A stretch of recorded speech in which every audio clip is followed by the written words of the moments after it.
Saint-Esprit. Amen.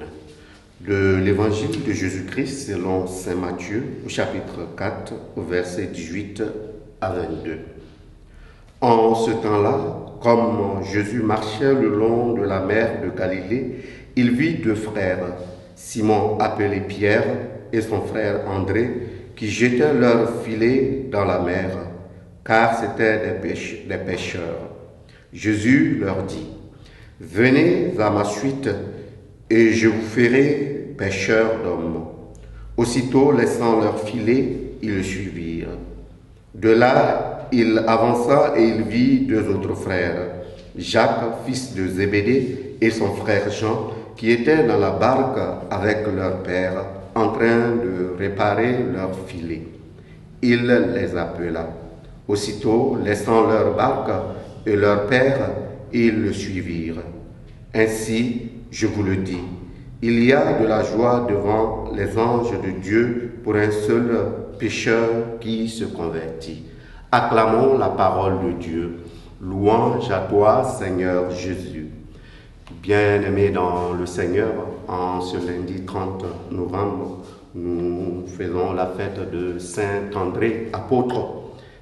Et en même temps, nous ouvrons cette première semaine du temps de l'Avent. Et l'Évangile, pour ne pas dire la fête de ce jour, vient nous rappeler que l'appel de Dieu nous rejoint dans le quotidien de nos vies, dans l'aujourd'hui de notre existence.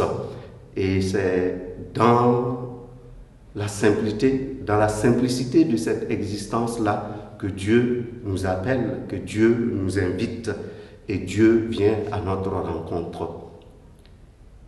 Et cela exige de nous une réponse. Et cette réponse est en même temps, pour chacun de nous, l'occasion de cultiver une attitude intérieure, cette attitude intérieure qui est la confiance en Jésus-Christ.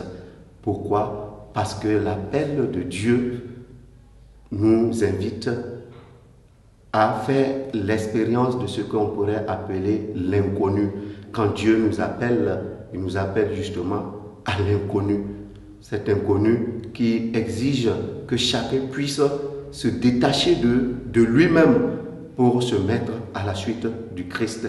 Mais surtout de prendre conscience que lorsqu'on devient disciple du Christ, ce n'est pas seulement pour soi-même, mais c'est aussi pour devenir à l'image d'André et des trois autres, ce qu'on pourrait appeler des pêcheurs d'hommes.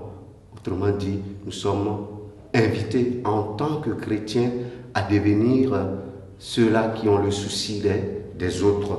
Au cours de cette journée, nous allons demander au Seigneur qu'il fasse grandir en nous cette attitude intérieure qui nous invite à une confiance renouvelée en sa personne, mais aussi nous engage à nous mettre au service des autres. Loué soit Jésus-Christ.